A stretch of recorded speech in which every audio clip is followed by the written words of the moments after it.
Olá, meus artistas queridos, sejam bem-vindos. Eu sou a professora Gabriela e estou acompanhando vocês nesta jornada pelo mundo das artes. Vamos ver o conteúdo da nossa aula? Esta é a nossa aula de número 14, teremos revisão e avaliação. Então, nós vamos revisitar os conteúdos que nós vimos nesta unidade.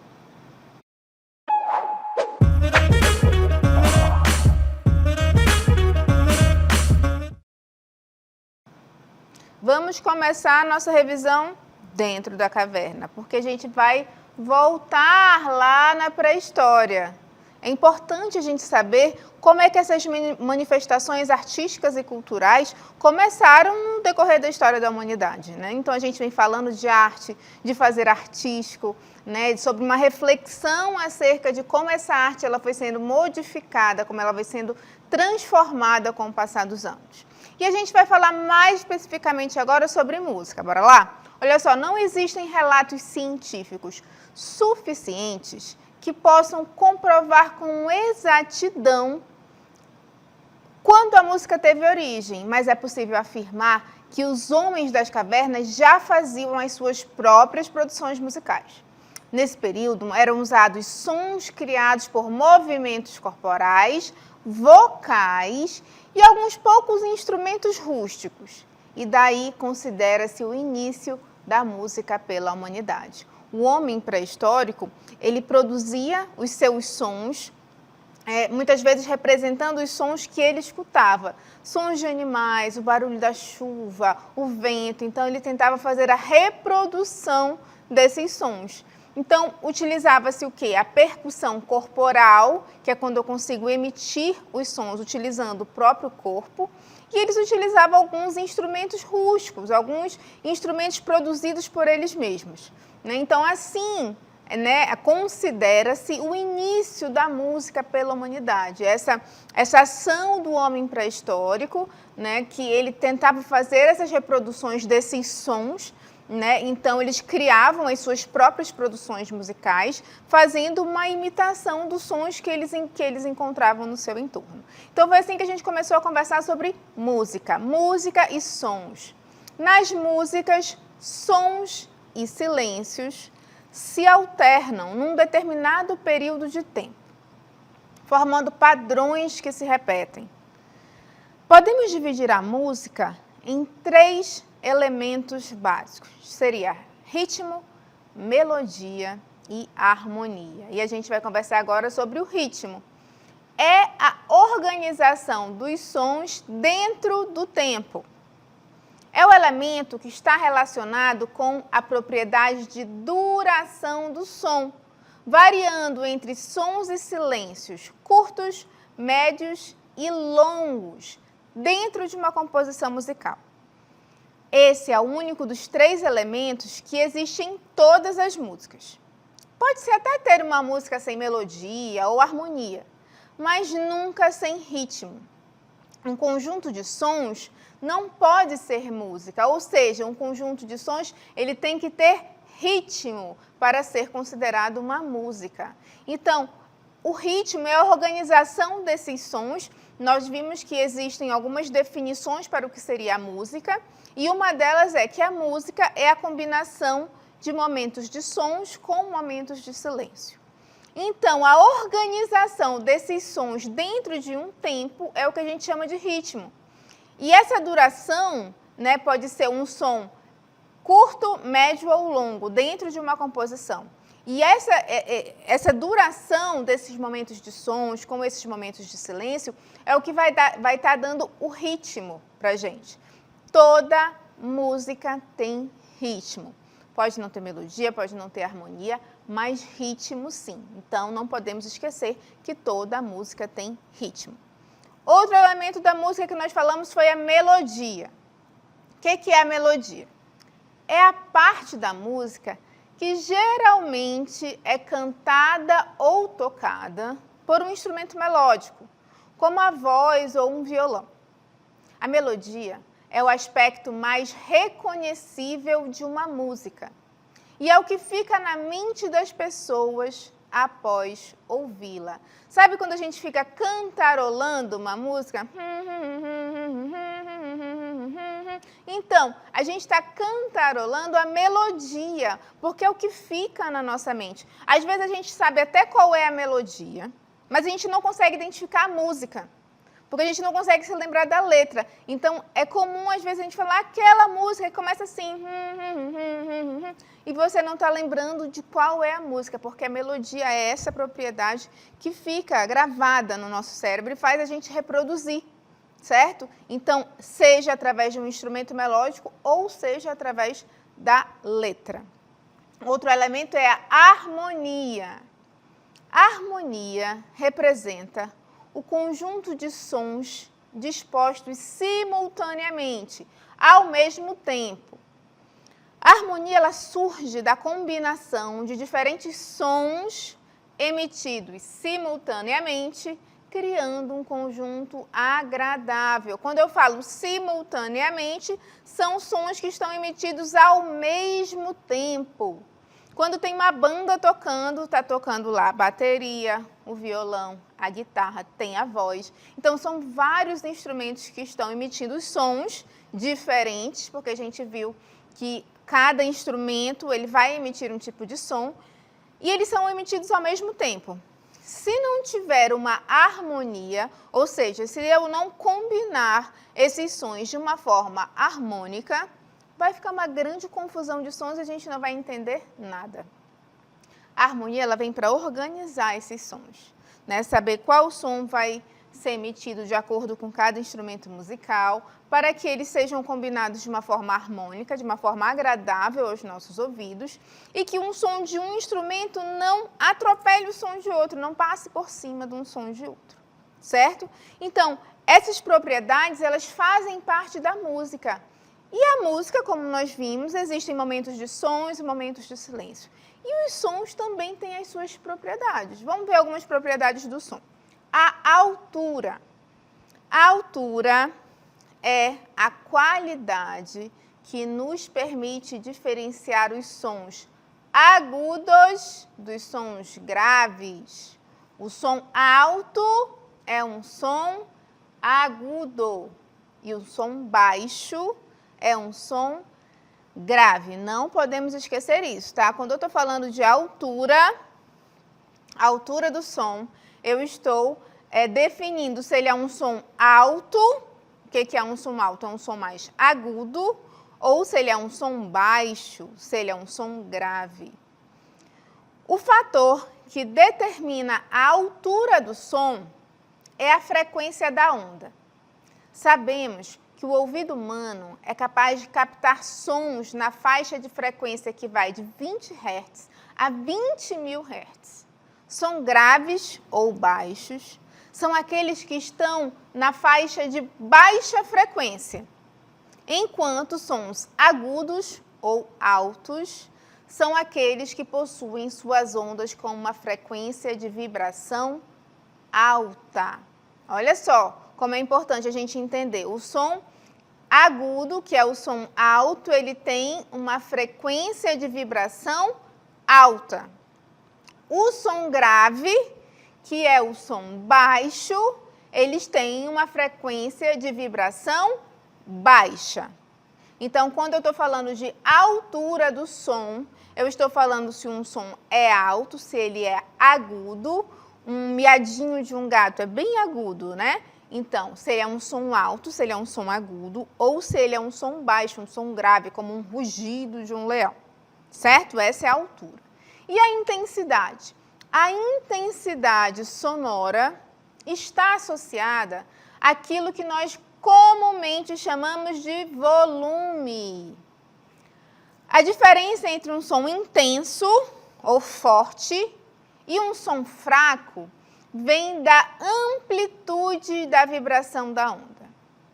Quanto maior a amplitude da onda, maior a pressão que a onda irá exercer no ar. Isso faz com que os nossos tímpanos vibrem de maneira mais intensa. Então, a intensidade é aquilo que a gente chama comumente de volume. Então, na verdade, quando a gente está escutando uma música, alguém fala, ai, abaixa, essa música está muito alta. Não, eu não estou falando da altura do som, eu estou falando da intensidade. O correto seria falar, ai, meu Deus, esse som está muito forte. Ou esse som está muito fraco, está difícil de escutar. Porque quanto maior a intensidade, ele é um som mais forte, ele vai vibrar o meu tímpano com mais intensidade. Então, a intensidade, ou seja, se um som é forte ou fraco, está relacionado ao volume desse som. E o timbre? O timbre é a cor do som. É aquilo que distingue a qualidade do tom ou voz de um instrumento ou cantor. Por exemplo, a flauta do clarinete, o soprano do tenor. O que vai distinguir a flauta do clarinete, o soprano do tenor, é o timbre. Cada objeto ou material possui um timbre, que é único. Assim como cada pessoa possui um timbre próprio de voz, tão individual quanto as impressões digitais. Sim, o timbre é aquilo que cada um tem, cada material, cada objeto, cada pessoa possui um timbre. O meu timbre é diferente do timbre do meu irmão, por exemplo. É aquilo que quando a gente liga para casa para falar com a mãe, aí a irmã atende. Aí a gente já identifica pelo timbre da voz que não é a mãe. Fala, mana, passa para a mamãe, por favor. Porque através do timbre nós já identificamos que não é a pessoa com quem a gente quer falar. Então, por isso que a gente fala que o timbre é a cor do som, é como a gente identifica qual é a fonte sonora que está emitindo aquele som. Outro elemento, outra propriedade dos sons é a duração. A duração é o tempo que o som permanece em nossos ouvidos. Isto é, se o som é curto ou longo. É a característica que revela o tempo de emissão de um som. Depende do tempo que duram as vibrações do objeto que os produz. Um bip de uma mensagem do celular, bip, é um som curto. A sirene de uma ambulância, é um som longo. Então, a duração é aquilo que que faz a gente entender se o som é curto ou se ele é longo. Então, nós falamos de músicas, de sons, nós conseguimos entender um pouco como esses sons se comportam, como eles podem ser organizados para falar de música. E dentro das músicas existe também um processo criativo. Vamos lembrar o que nós falamos do nosso processo criativo? A gente viu que quando a gente tem uma ideia, até a gente chegar na realização dessa ideia, a gente passa por um processo criativo. São etapas que nós temos que respeitar, lembrando que cada um tem uma duração diferente, cada processo é diferente, é único. Então, essas etapas desse processo criativo, eles têm duração diferente. A primeira etapa a gente chama de saturação. Sabe quando você está distraído, escutando uma música, ou caminhando na rua e de repente surge uma ideia genial. E é aqui que começa o nosso processo de saturação. De tanto trabalhar a ideia, até surgem novas ideias que se somam à ideia original. Essa etapa é muito importante para aprimorar aquilo que você quer comunicar, podendo levar algum tempo até chegar a hora de produzir de fato. Então, o momento da saturação é aquele momento que eu vou tentar recolher o máximo de informações sobre aquilo que eu pretendo fazer, ter fontes que vão me ajudar, vou saturar mesmo todo o conteúdo acerca dessa minha ideia. De repente, se eu quero produzir uma pintura, tá, mas que técnica eu vou utilizar? Quais são as cores? O que eu pretendo fazer? O que eu pretendo representar? Todas essas ideias, que muitas vezes podem até modificar a ideia original, elas fazem parte dessa saturação, dessa etapa de saturação, onde eu vou zerar, tentar estruturar o que eu quero e como eu quero fazer. Terminamos essa etapa de saturação, vamos para a etapa de produção. Chegou o momento em que você se sente satisfeito com as referências escolhidas e já pensou muito no assunto. Agora é hora de pôr a mão na massa, ou no lápis, ou na tinta, ou seja lá qual for a linguagem artística escolhida. Descobrir tudo o que eu quero fazer, a forma como eu quero fazer, né, o que eu quero passar nessa minha pintura, e eu vou agora pôr a mão na massa. Eu vou pegar o pincel, já separei tudo, já sei o que eu quero, e vou começar a produção do meu material. Aqui a gente está falando de processo criativo de produção artística, então, de acordo com a linguagem artística que eu quero, né, que eu tenho a intenção, eu vou lá produzir. Mais uma vez, esse processo, tanto da saturação quanto da produção, eles têm tempos diferentes. A gente precisa respeitar as etapas do processo. Terminei a minha produção. Tá lá, a obra está pronta. Qual é a terceira etapa? Vamos ver. É a liberação. Você chegou ao resultado esperado e sente que não há mais o que acrescentar à sua obra, pois ela já apresenta a estética desejada e já comunica o pensamento que você elaborou lá na etapa de saturação. Findado o seu momento com a obra, é hora de liberá-la para o mundo. Por isso que o nome de liberação. Eu respeitei todas as fases do processo, eu vivi, né, todas essas etapas que pensei lá, desde o momento da saturação, e eu cheguei no momento da minha obra finalizada. Não, realmente é isso aqui que eu queria passar, é essa a obra que eu quero apresentar. E chegou o momento de você liberar. Acabou o teu momento, só tu e a obra, só você e o seu trabalho. Agora é o momento de você liberar esse produto para o mundo. Então, dentro desse processo criativo, essas etapas elas precisam ser respeitadas, porque elas fazem parte do processo. E quando eu estou falando de um processo criativo, existe um elemento que é muito importante para estimular a minha criatividade, que é eu saber improvisar. E o que é improvisar? Vamos lá ver. Compor na hora, sem prévio preparo, de improviso. É uma definição do Oxford Languages. Então, ele traz para a gente que improvisar é compor na hora, sem preparo. Isso vai estimular o nosso potencial criativo, a partir do momento que eu estou estimulando o meu cérebro a pensar de uma forma criativa. E na música isso é muito utilizado. A improvisação musical é a arte de compor e registrar ao mesmo tempo. Ou seja, é inventar na hora. Essa arte diferencia músicos criadores de músicos reprodutores. Músicos reprodutores são aqueles que apenas reproduzem ou executam músicas prontas. Eles geralmente possuem técnica e boa leitura, mas são completamente engessados musicalmente. E a gente tem os músicos criadores, que não se limitam a apenas reproduzir músicas prontas.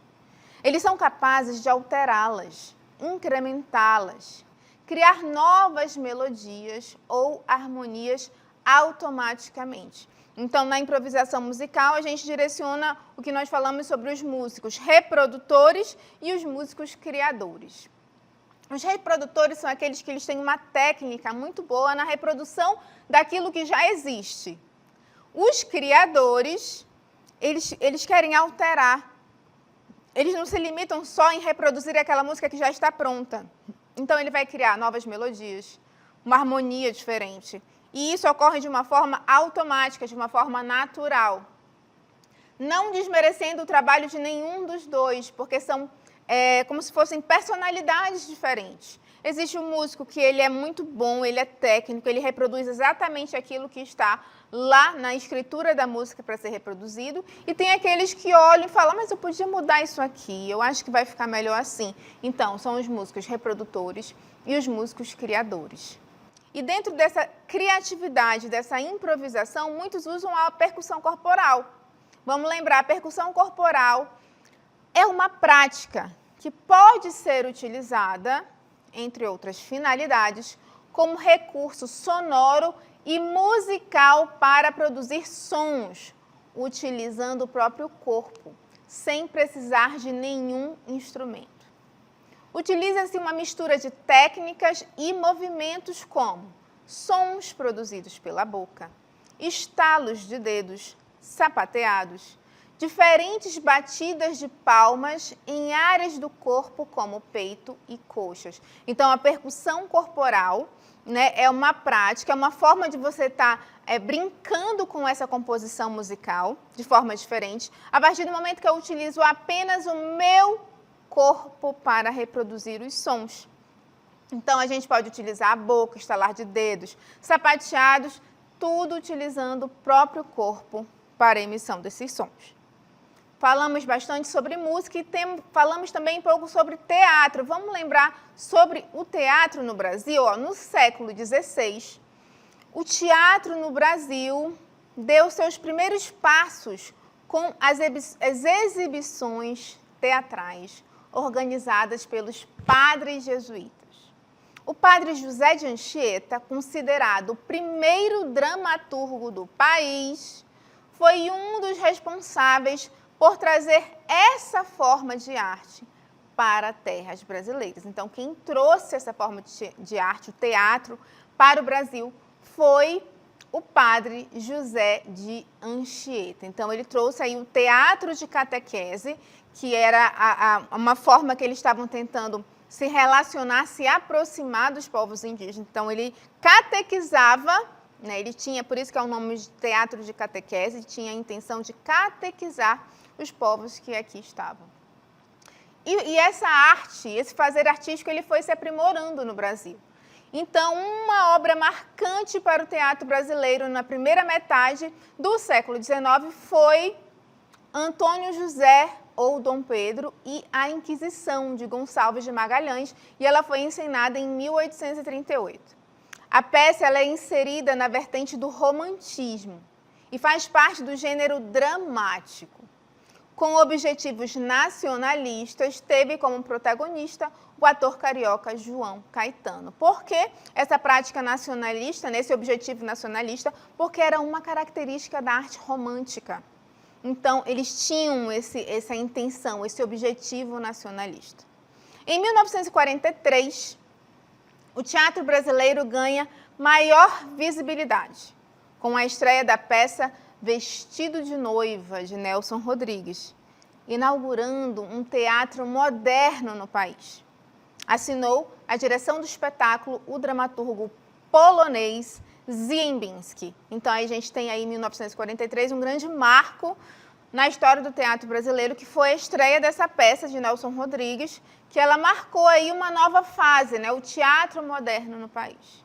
E quando a gente fala de teatro, a gente também fala de dramaturgia. Mas o que é a dramaturgia? Dramaturgia é a arte de escrever peças de teatro, sendo o dramaturgo a pessoa responsável pela composição dos textos. O ator é aquele que materializa o texto através da ação, emprestando ao personagem fictício sua voz e expressão. Público é o que assiste ao palco, é o que vê a obra de arte. Então, aqui a gente tem três elementos muito importantes. O dramaturgo, que é quem compõe os textos, o ator, que é aquele que dá vida ao personagem, e o público, que é quem assiste o espetáculo, é aquele que vê a obra de arte. São três elementos importantíssimos no fazer teatral. E quando a gente está aqui no palco, o teatro, ele exige que a gente tenha uma consciência corporal. Por quê? A consciência corporal ela irá explorar as possibilidades de movimento, controle e expressão do corpo. Sim, o nosso corpo fala. Então, a forma como eu vou me expressar aqui no palco, eu preciso ter consciência. E a expressão acontece muito mais pelo quanto nos conhecemos, pela consciência que temos das nossas possibilidades, do que pelo exercício muscular. Então, essa consciência corporal, ela acontece mais de acordo de como eu conheço o meu corpo e suas possibilidades, mais do que pelo exercício contínuo. Eu preciso me conhecer, conhecer as possibilidades do meu corpo para eu ter uma boa ação cênica. Então, esses foram os conteúdos que nós vimos aqui brevemente, que nós abordamos nesta unidade.